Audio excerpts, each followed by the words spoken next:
ರಾಜು ಏನಣ್ಣ ಈ ರೋಡ್ ನೋಡಿದ್ಮೇಲೆ ನಮ್ಮ ಕರ್ನಾಟಕದ ಮುಖ್ಯಮಂತ್ರಿಗಳಿಗೆ, ಮಂತ್ರಿಗಳಿಗೆ, MLA, MP ಗಳಿಗೆ ನಾವೊಂದು ಸನ್ಮಾನ ಮಾಡ್ಲೇಬೇಕು. ಎದಕ್ಕ ಇಂಥ ರೋಡ್ ತಗ್ಗು ಗುಂಡಿಗಳು ಮುಚ್ಚಲಾರ್ದಂಗ ಹಿಂಗ ಬಿಟ್ಟಾರಲ್ಲ, ಇದರಿಂದ ನಮ್ ಬಡವ್ರದ್ದು ಬಹಳ ದುಡ್ಡು ಉಳಿಕೈತದ. ಅದಕ್ಕ ಅದ್ ಹೆಂಗ್ ಉಳಿತೈತಣ್ಣ? ನಮ್ ಮುಲ್ಗಪ್ಪಣ್ಣ ಅದಾನಲ್ಲ, ಅವ್ರ ಹೆಂಡತಿಗೆ ಇದ್ದಕ್ಕಿದ್ದಂಗ ಹೆರಿಗೆ ನಾವು ಕಾಣಿಸ್ಕೊಂಡ್ಬಿಡ್ತು ಮೊನ್ನೆ. ಇದೇ ದರಿದ್ರ ರೋಡ್ ಒಳಗ ಅವ್ರ ಹೆಂಡತಿನ ಆಟೋದ ಹಾಕ್ಯಂಡ್ ಹೊಂಟಿದ್ರು. ಇದ್ದಕ್ಕಿದ್ದಂಗ ಗತಿಗೆ ಆಟೋದಾಗ ಹೆರಿಗೆ ಆಗೋಗ್ಬಿಡ್ತಪ್ಪ. ಇದೇ ರೋಡ್ ಚೆನ್ನಾಗಿದ್ದು ಅವಕ್ಕನ ಹಾಸ್ಪಿಟ್ಲ್ ಕರ್ಕೊಂಡ್ ಹೋಗದ್ರ, ಪ್ರೈವೇಟ್ ಹಾಸ್ಪಿಟ್ಲಾಗ ನಾರ್ಮಲ್ ಡೆಲಿವರಿ ಆಗೋಣ ಸಿಜರಿನ್ ಅಂತೇಳಿ ಹೊಟ್ಟೆ ಕೊಯ್ದು ಹೋಗುದು 50,000 ಬಿಲ್ ಮಾಡಾರ. 50,000 ಉಳಿತಾ? ಅದಕ್ಕಪ್ಪ ನಾನು ಹೇಳಿದ್ದೆ MLA, MP ಗಳು ಯಾರ್ಯಾರು ಅದಾರಲ್ಲ ಅವ್ರಿಗೆಲ್ಲ ಸನ್ಮಾನ ಮಾಡ್ಲೇಬೇಕು. ಅಣ್ಣ ಕಾರಿಂದು ಸಬ್ಸಿಡಿ ಲೋನ್ ಬಿಟ್ಟಾರಂತಣ್ಣ, ಮತ್ತೆ ಯಾಕಣ್ಣ ಹಾಕೊಂಡ್ಬಿಡು.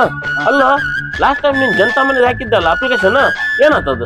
ಅದು ಹಾಕಿದ್ದಣ್ಣ, ಲಂಚ ಕೇಳಕತ್ತಿ ಬಿಟ್ಟಾರ. ಲಂಚ ಕೇಳಕತ್ತಾರ? ಯಾರು? ಅದ ಗ್ರಾಮ ಪಂಚಾಯತ್ ಇರ್ತಾರಣ್ಣ, PDO ಮತ್ತೆ ಬೂತ್ ಕಲೆಕ್ಟರ್.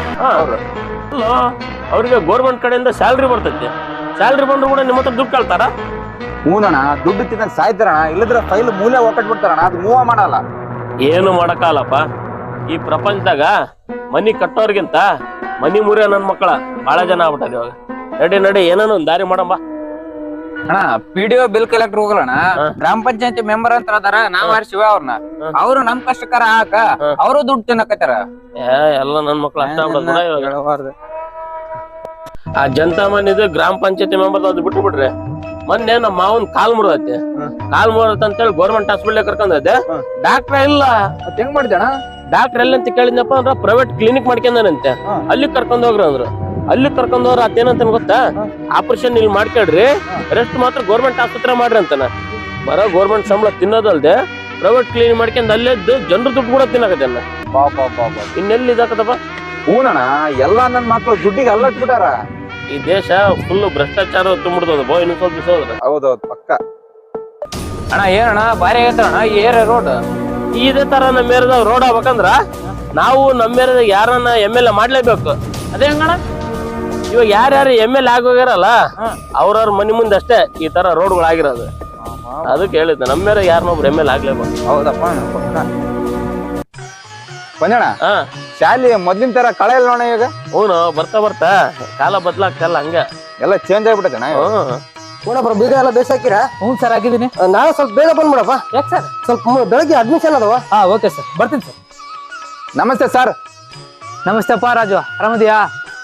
ಹ್ಞೂ ಸರ್, ಆರಾಮದಿ ಸರ್. ಯಾಕೆ ಸರ್ ಮೊದ್ಲಿನ ತರ ಏನಿಲ್ಲ ಇಲ್ಲಿ?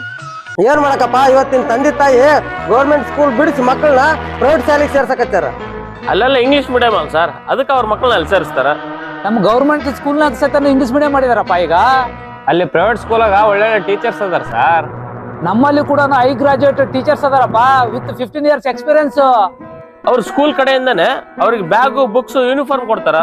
ನಮ್ಮಲ್ಲಿ ಬುಕ್, ಬ್ಯಾಗ್, ಯೂನಿಫಾರ್ಮ್ ಕೊಡ್ತೀವಿ. ಅದ್ರ ಜೊತೆಗೆ ಮಧ್ಯಾಹ್ನ ಬಿಸಿ ಊಟನು ಕೊಡ್ತೀವಿ. ಇನ್ನೇನ್ ಬೇಕು ಸರ್? ಅಲ್ಲಿ ಹುಡ್ರು ಆಟ ಆಡಕ ದೊಡ್ಡ ದೊಡ್ಡ ಮೈದಾನ ಅದಾವ ಸರ್. ಆ ಇಡೀ ಸ್ಕೂಲ್ ಐತಲ್ಲ, ಆದ್ರ 10 ಪಟ್ಟು ನಮ್ ಶಾಲಾ ಕ್ರೀಡಾಂಗಣ ಐತಪ್ಪ. ಸರ್, ಮಕ್ಳು ಕರ್ಕೊಂಡು ಹೋಗಕ ಸ್ಕೂಲ್ ವ್ಯಾನ್ಗಳು ಬರ್ತಾವ ಸರ್ ಮನೆ ಮುಂದೆ. ಅವ್ರ ಮನೆ ಮುಂದಕ ಸ್ಕೂಲ್ ಬಸ್ ಹೋದ್ರ ನಮ್ ಹುಡ್ರ ಏನಾರ ಸ್ಕೂಲಿಗೆ ಬಂದಿಲ್ಲ ಅಂದ್ರ ನಾವು ಅವ್ರ ಮನೆ ಮುಂದೆ ಕೊಡ್ತೀವಿ ಸ್ಕೂಲಿಗೆ ಕರ್ಕೊಂಬರಕ. ಸರ್ ಅದೇನ ಹೇಳ್ರಿ, ಮೊದ್ಲಿನ ತರ ಈಗಿಲ್ಲ. ನಮ್ ಕೈಯಾಗ ಏನೈತಪ್ಪ, ನಮ್ ಕರ್ತವ್ಯ ನಾವ್ ಮಾಡ್ತೀವಿ ಅಷ್ಟೇ. ಅದು ಸರಿ ಬಿಡು ಸರ್. ಮೊದ್ಲೆಲ್ಲ ಗೌರ್ಮೆಂಟ್ನವರು ಸ್ಕೂಲ್ ನಡೆಸ್ತಾ ಇದ್ರು, ಪ್ರೈವೇಟ್ನವರು ಬಾರ್ಗಳು ನಡೆಸ್ತಾ ಇದ್ರು. ಆದ್ರೆ ಇವಾಗ ಗೌರ್ಮೆಂಟರು ಬಾರ್ಗಳನ್ನ ಜಾಸ್ತಿ ನಡ್ಸಕತ್ತಾರ, ಪ್ರೈವೇಟರು ಸ್ಕೂಲ್ ನಡ್ಸಕತ್ತಾರ. ಇಲ್ಲಿಗೆ ಬಂದ್ಬಿಟ್ಟತ್ ನಮ್ಮ ದೇಶದ ಪರಿಸ್ಥಿತಿ.